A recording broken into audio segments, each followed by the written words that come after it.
اسحاق ڈار کے خلاف ریفرنس میں عدالتی دائرہ اختیار پر فیصلہ محفوظ۔ سماعت کے دوران نیب پروسیکیوٹر افضل قریشی کے علاوہ اسحاق ڈار کے وکیل قاضی مصباح اور دیگر وکلاء عدالت میں پیش ہوئے۔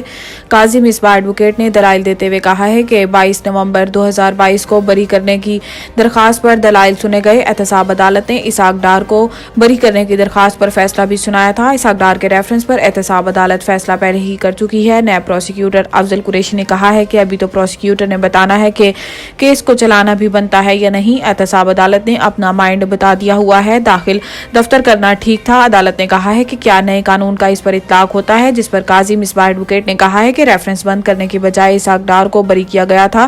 پروسیکیوشن اسحاق ڈار کے خلاف ثبوت پیش کرنے میں ناکام رہی۔ سیکشن 9A5 کو بھی ختم کر دیا گیا، کیس سے تعلق ہی نہیں رہا۔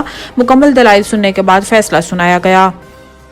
سائفر کیس عمران خان شاہ محمود قریشی کے خلاف فرد جرم کی کارروائی مؤخر۔ اڈیالہ جیل میں قائم خصوصی عدالت میں اسپیشل جج ابوالحسنات ذوالقرنین نے ریمارکس دیے کہ آئندہ تاریخ پر صرف فرد جرم کی کارروائی ہوگی۔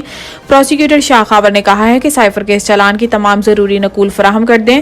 آئندہ تاریخ 23 اکتوبر کو فرد جرم کے ساتھ ہی گواہان طلبی ہوگی۔ وکیل شیر افضل مروت نے کہا ہے کہ چیئرمین PTI کا مورال بلند ہے۔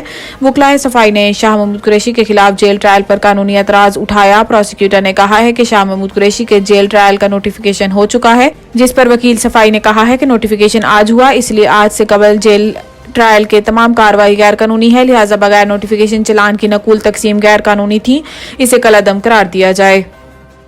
وزیر تجارت سے چینی سرمایہ کاروں کی ملاقات۔ پاکستان سٹیل ملز کی نجکاری میں اظہار دلچسپی۔ وزیر تجارت و صنعت ڈاکٹر گوہر اعجاز کا دورہ چین پر۔ چینی سرمایہ کاروں اور تاجروں سے ملاقات۔ خصوصی سرمایہ کاری کونسل کے تحت زراعت، کانکنی اور IT میں سرمایہ کاری کی دعوت۔ تفصیلات کے مطابق وزیر تجارت گوہر اعجاز کی چینی سرمایہ کاروں اور تاجروں سے ملاقات۔ چینی کمپنی ٹانگیان ڈونگ ہوا کی پاکستان سٹیل ملز کی نجکاری میں دلچسپی۔ وزیر تجارت گوہر اعجاز کی چیئرمین تانگیان ڈونگ ہوا گروپ سے ملاقات بھی ہوئی۔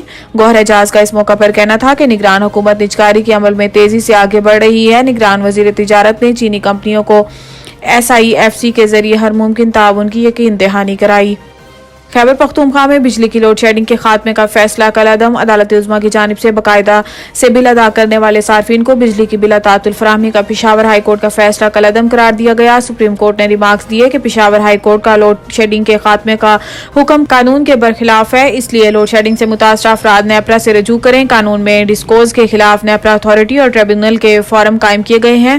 متعلقہ فورم کے ہوتے ہوئے ہائی کورٹ براہ راست حکم جاری نہیں کر سکتی۔